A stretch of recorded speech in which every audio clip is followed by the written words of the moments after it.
சேலம் மேற்கு தொகுதியில் தமிழக வெற்றிக் கழகத்தின் சார்பில் போட்டியிடும் ஓய்வு பெற்ற காவல்துறை அதிகாரி லட்சுமணன் தொகுதிக்கு உட்பட்ட பல்வேறு இடங்களில் தீவிர வாக்கு சேகரிப்பில் ஈடுபட்டு வருகிறார்.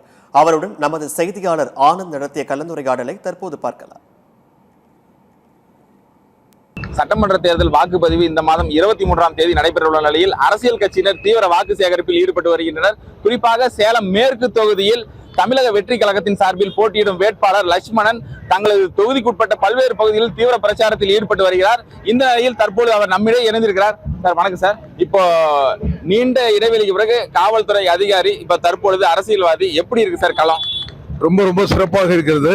எந்த எதிர்பார்ப்பும் இல்லாமல் இந்த வெயிலிலும் பொருட்படுத்தாமல் தலைவருடைய கரத்தை வலுப்படுத்த வேண்டும், தலைவரை முதல்வராக்க வேண்டும் என்ற ஒரே ஒரு இலக்கோடு அனைவரும் எனக்கு ஆச்சரியமாக இருக்கிறது. இதெல்லாம் எப்படி சாத்தியம் என்றே தெரியவில்லை. அவ்வளவு அற்புதமாக களப்பணி ஆற்றுகிறார்கள். 4 ஓட்டு இருக்குன்னா 3 ஓட்டுகள் தலைவர் உள்ளே அமர்ந்திருக்கிறார். இது எங்க தலைவரினுடைய வெற்றி நிச்சயிக்கப்பட்ட ஒன்று.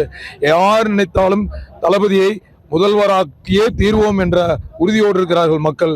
இப்போ நீங்க தொகுதி முழுசும் வள வரீங்க. இப்போ மக்களின் அடிப்படை பிரச்சனைகள் என்னன்னு உங்கள்கிட்ட கோரிக்கை வச்சிருக்காங்க சார்? இது முக்கியமான அடிப்படை பிரச்சனை, 5 அடிப்படை பிரச்சனை.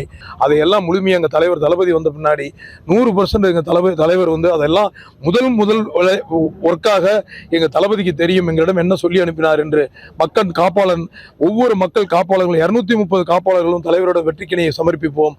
அவ்வாறு சமர்ப்பிக்கும் போது எங்களுடைய ஒரே கோரிக்கை இந்த 5 பாயிண்ட் தான் சொல்லுவோம். கழிப்பிட வசதி 1, சாக்கடை வசதி 2, தண்ணீர் வசதி 3, ரோடு வசதி 4, 5 தெருவிளக்கு. அதை தாண்டி மயான வசதி.